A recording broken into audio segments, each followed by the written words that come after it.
অভ্যুত্থানে পতনের পর আওয়ামী লীগের সব ধরনের রাজনৈতিক কার্যক্রম নিষিদ্ধ রয়েছে। জুলাই-আগস্টের বিক্ষোভে ১,৪০০-র বেশি মানুষকে হত্যা, গুম, নির্যাতনের অভিযোগে শেখ হাসিনা সহ দলটির নেতাদের বিরুদ্ধে চলছে বিচার কাজ। ১২ ফেব্রুয়ারি বাংলাদেশে অনুষ্ঠিত হতে যাচ্ছে বহুল প্রতীক্ষিত জাতীয় সংসদ নির্বাচন। তবে ১.৫ দশক ক্ষমতায় থাকা আওয়ামী লীগ এতে অংশ নেয়ার সুযোগ পাচ্ছে না। ভারতে আশ্রিত শেখ হাসিনার অনুপস্থিতি ও নির্বাচনে অংশ নিতে না পারার দলটি টিকে থাকতে পারবে কিনা তা নিয়ে এক প্রতিবেদন প্রকাশ করেছে আল জাজিরা। শেখ হাসিনার শাসনামলে সবচেয়ে বড় দুই প্রতিদ্বন্দ্বী বিএনপি ও জামায়াত পদ্ধতিগতভাবে নিপীড়নের শিকার হয়েছেন। জামায়াতকে নিষিদ্ধ করা হয়, সাবেক প্রধানমন্ত্রী খালেদা জিয়া সহ বিএনপির হাজার হাজার নেতাকর্মী আটক হন। ১৭ বছর নির্বাসনে ছিলেন দলটির বর্তমান চেয়ারম্যান তারেক রহমান। আসন্ন নির্বাচন ঘিরে রাজনৈতিক সহিংসতা চলমান রয়েছে, ঘটছে হত্যার ঘটনাও। তবে পুরো দেশে উত্তাপ ছড়ালেও তাতে উৎসাহ অনেকটাই কম আওয়ামী লীগ সমর্থকদের। অনেকের ভয় ভোট দিতে না গেলে আওয়ামী লীগ সমর্থক হিসেবে চিহ্নিত হতে পারেন তারা। শেখ হাসিনার সময়ে হত্যা, নির্যাতনের ঘটনায় দলটির সাধারণ সমর্থকদের ওপরও এখনো ক্ষোভ কমেনি।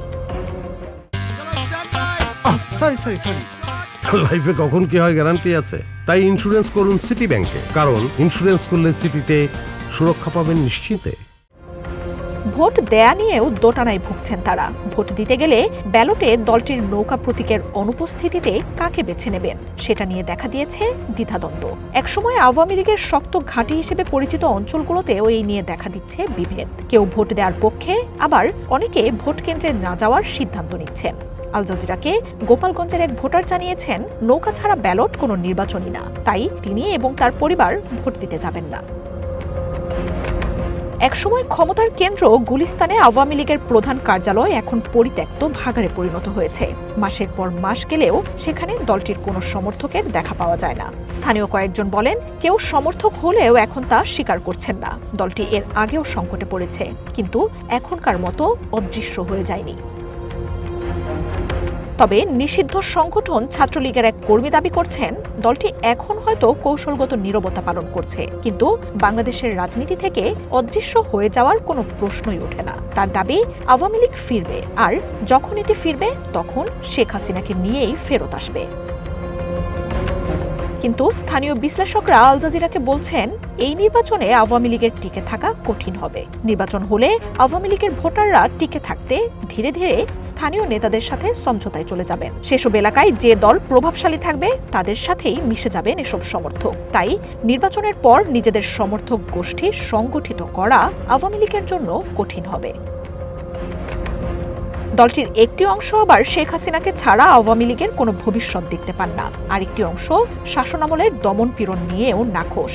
তাই শেখ হাসিনাকে সহ বা ছাড়া এমন বিভক্তিতে আওয়ামী লীগের আগের অবস্থান ফেরত পাওয়া এক প্রকার অসম্ভব বলেও মনে করছেন বিশ্লেষকরা।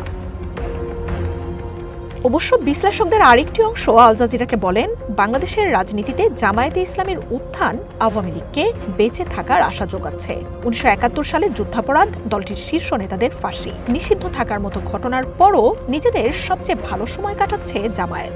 আর রাজনীতিতে আওয়ামী লীগের যে কাঠামো, তাতে দলটির একেবারেই নিশ্চিহ্ন হয়ে যাওয়ার সম্ভাবনা নেই।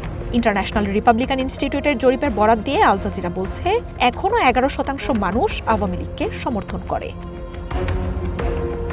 আটলান্টিক কাউন্সিলের সিনিয়র ফেলো মাইকেল কুগেলম্যান আল জাজিরাকে বলেন, কঠোর গণতান্ত্রিক মানদণ্ডে আওয়ামী লীগকে ছাড়া নির্বাচনকে পুরোপুরি গ্রহণযোগ্য বলা যাবে না। শেখ হাসিনা সরকারের আয়োজিত নির্বাচনগুলো নিয়ে ব্যাপক সমালোচনা থাকলেও তিনি বলেন, দক্ষিণ এশিয়ায় প্রভাবশালী দলগুলোর ধরনই এমন যে তারা কখনোই নিঃশেষ হয়ে যায় না। কুগেলম্যান মনে করেন, এখন দৃশ্যপটের বাইরে থাকলেও রাজনীতিতে পরিস্থিতির খুব দ্রুত পরিবর্তন হয়, তাই দলটির ফেরত আসার সম্ভাবনা উড়িয়ে দেয়া ঠিক না।